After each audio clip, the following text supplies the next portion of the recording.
Thousands of environmental allergies, strong reactions to a wide variety of chemicals and smells. However, some experts say there's evidence that what many are experiencing is a product of anxiety, not allergies. They believe it doesn't take much to turn the dislike of a smell or fear of chemical contaminants into some very real symptoms. Here's CTV's Kim Brunhuber with the final part of our series on the air we breathe. This is nice perfume for you. The sweet smell of perfume. To most of us, a pleasant luxury, but to some, it can be a toxic mist.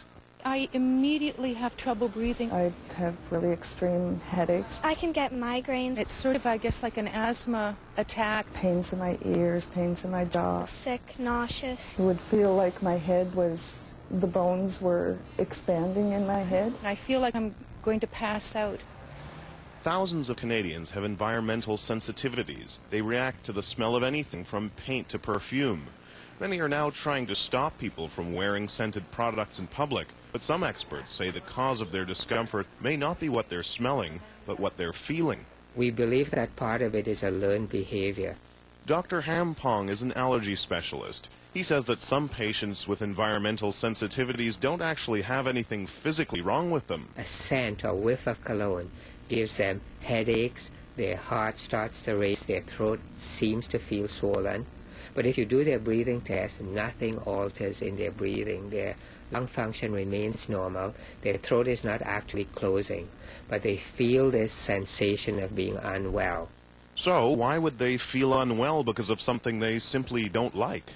They have disliked the smell of cologne. Perhaps it's caused irritant reactions, and then they become very fearful when they are exposed to it. So they are actually having minor panic attacks just at the smell of something which they think is bad for them.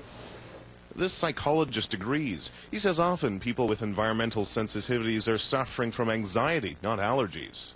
People can have a smell and have a belief or a fear that they might be allergic to this, to something that is a very pungent smell or they're very sensitive to.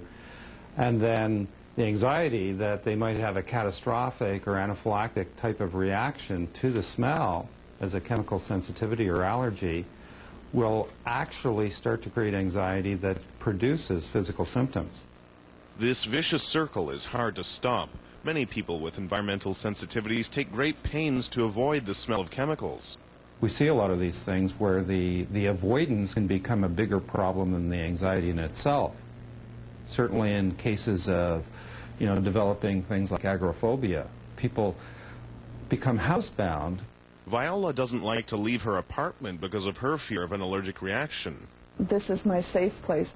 And most who suffer feel they simply have no choice. The key to recovery is to avoid chemicals so that your immune system can slowly detoxify and recover.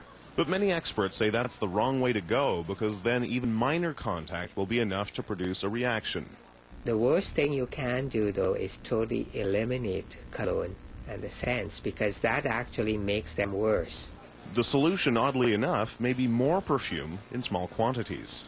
Certainly the best thing is exposure. That builds up a little bit of tolerance. They can probably never put cologne on themselves, but they can still tolerate some and with minor discomfort. Viola says she's heard it all before. Yeah, I've had some doctors who will say, oh, it's, more psychological or things like that.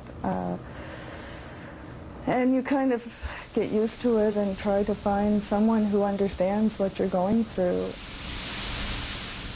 Certainly not everyone reacts the same way to perfumes and other chemicals, and no one is suggesting that people with environmental allergies are just crazy and that all their problems are psychological. Just as some people are allergic to nuts or pollen, it is possible to have a physical reaction to anything. But some experts are simply suggesting the mind is very powerful, and it doesn't take much to turn the dislike of a smell or a fear of chemical contaminants into some very real symptoms.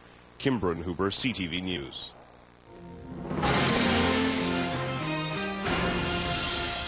In 10 minutes, we'll go live to the Ottawa